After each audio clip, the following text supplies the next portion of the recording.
Hey everyone, this is Ashley. If you couldn't tell, or I hope you could, I don't look like any of you. So, anyway, I'm going to read to you a little excerpt of this great classic, Harry Potter and the Deathly Hallows. Awesome! Anyway, I'm only going to, I'm only going to read about a page and a half or so. So, prepare for awesome. Let's get this book. There we go. Alright.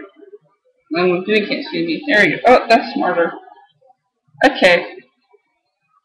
Chapter 1. The Dark Lord Ascending.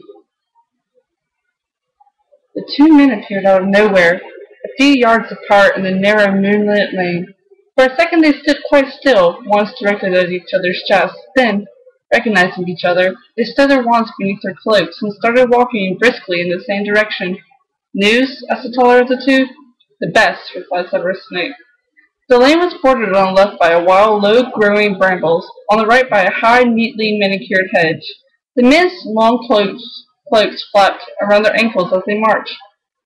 Thought I might be late, said Yaxley, his blunt features sliding in and out of sight as the branches of overhanging trees broke the moonlight. It was a little trickier than I expected, but I hope you will be satisfied. You sound confident that your reception will be good. Snape nodded, but did not elaborate. They turned right into a wide driveway that led off the lane. The high hedge curved with them, running off into the distance beyond a pair of impressive wrought iron gates. Far in the men's way, neither of them broke step. In silence, both raised their left arms on a kind of salute and pressed straight through us though the dark metal were smoke. The yew hedges muffled the sound of the men's footsteps. There was a rustle somewhere to the right. Yaxley drew his wand again, pointing it over his companion's head, but the source of the noise proved to be nothing more than a pure white peacock, strutting majestically over the top of the hedge. He always did himself well, Lucius. Peacock. Yaxley thrust his wand back under his cloak with a snort. A handsome manor house grew out of the darkness at the end of the straight drive. Lights glinting in the diamond pane. Sorry. Okay, anyway. A handsome manor grew out of the darkness at the end of the straight drive. Lights glinting in the diamond paned downstairs windows. That sounds so stupid.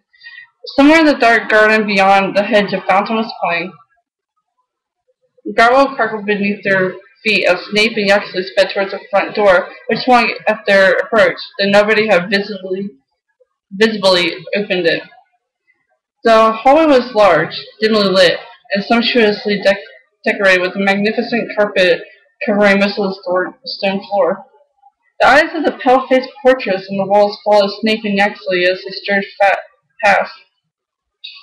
The two men halted at a heavy wooden door leading into the next room, hesitated for the space of a heartbeat, and Snape turned the bronze handle. The drawing room was full of silent people sitting at a long, ornate table. The room's usual furniture had been pushed carelessly up against the walls. Illuminations came from a roaring fire beneath a handsome marble mantelpiece, surmounted by a gilded mirror. Snape and Yaxley lingered for a moment on the threshold. As their eyes grew accustomed to the lack of light, they were drawn upward to the strangest feature of the scene, an apparently unconscious human figure hanging upside down over the table, revolving slowly as if suspended by an invisible rope, and reflected in the mirror and in the bare, polished surface of the table below. None of the people seated underneath the singular sight was looking at it, except for a pale young man sitting almost directly below it. He seemed unable to prevent himself from glancing upward every minute or so. Yaxley, Snape, said a high, clear voice from the head of the table, you are very nearly late. And there you go. Quick excerpt from Harry Potter and the Deathly Hallows. It is probably the best book in the Harry Potter series. Because, I mean, it's fantastic. How can you not like this book? I mean, if you don't like this book, then screw you. I'm just kidding. Not Harry Potter's not for everyone, I guess, but it should be. It's classic.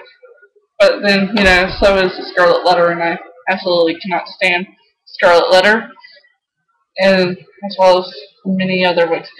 Anyway, I have people messaging me on Facebook,